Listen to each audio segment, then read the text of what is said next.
Betul, sekarang ini tanah kami hanya secuplik. Hasilnya buat makan saja nggak cukup.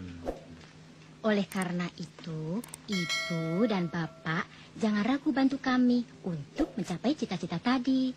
Oh ya, PTI itu apa, Bu? PTI itu Barisan Tani Indonesia.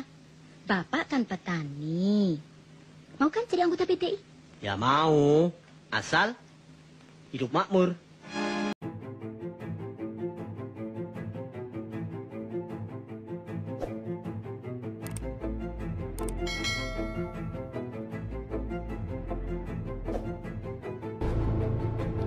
Peristiwa G30 SPKI terjadi pada masa pemerintahan Presiden Soekarno yang menjalankan sistem demokrasi terpimpin PKI sebagai partai Stalinis terbesar di luar Tiongkok dan Uni Soviet.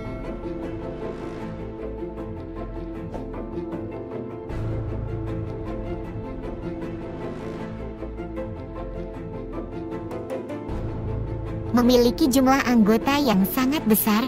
Selain itu, PKI juga mengontrol gerakan serikat buruh dan gerakan petani di Indonesia. PKI memiliki lebih dari 20 juta anggota dan pendukung yang tersebar di seluruh daerah.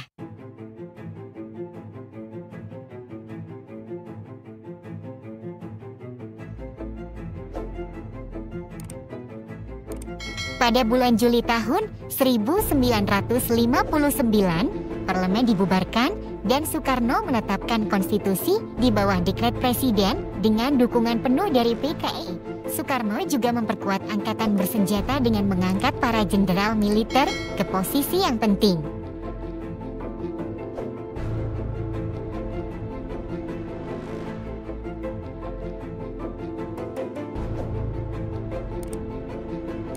PKI menyambut baik sistem demokrasi terpimpin dan percaya bahwa mereka memiliki mandat untuk berkonsepsi dalam aliansi konsepsi nasionalis, agama, dan komunis.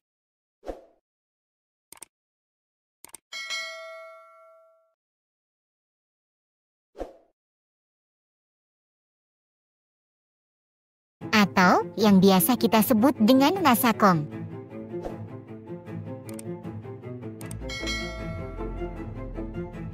Namun, kolaborasi antara kepemimpinan PKI dan kaum borjuis nasional dalam menekan gerakan independen kaum buruh dan petani tidak berhasil memecahkan masalah politik dan ekonomi yang mendesak.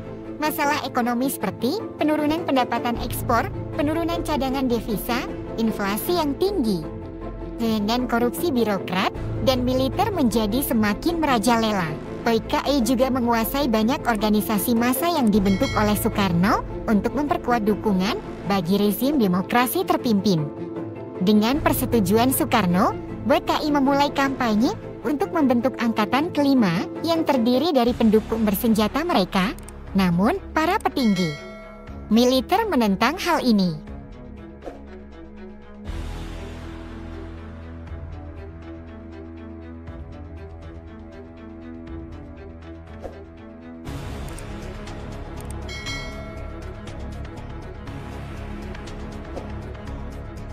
Dari tahun 1963, kepemimpinan PKI berusaha menghindari bentrokan antara aktivis massanya dengan polisi dan militer.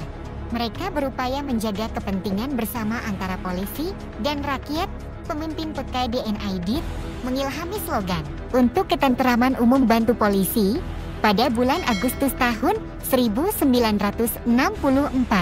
Aidit mengimbau semua anggota PKI untuk menjaga hubungan yang baik dengan angkatan bersenjata dan mengajak para pengarang dan seniman sayap kiri untuk membuat karya-karya yang... Di akhir tahun 1964 dan awal tahun 1965, terjadi gerakan petani yang merampas tanah dari para tuan tanah besar. Bentrokan besar terjadi antara petani dan polisi serta pemilik tanah untuk mencegah konfrontasi revolusioner semakin berkembang. PKI mengimbau pendukungnya untuk tidak menggunakan kekerasan terhadap pemilik tanah dan meningkatkan kerjasama dengan unsur-unsur lain, termasuk angkatan bersenjata.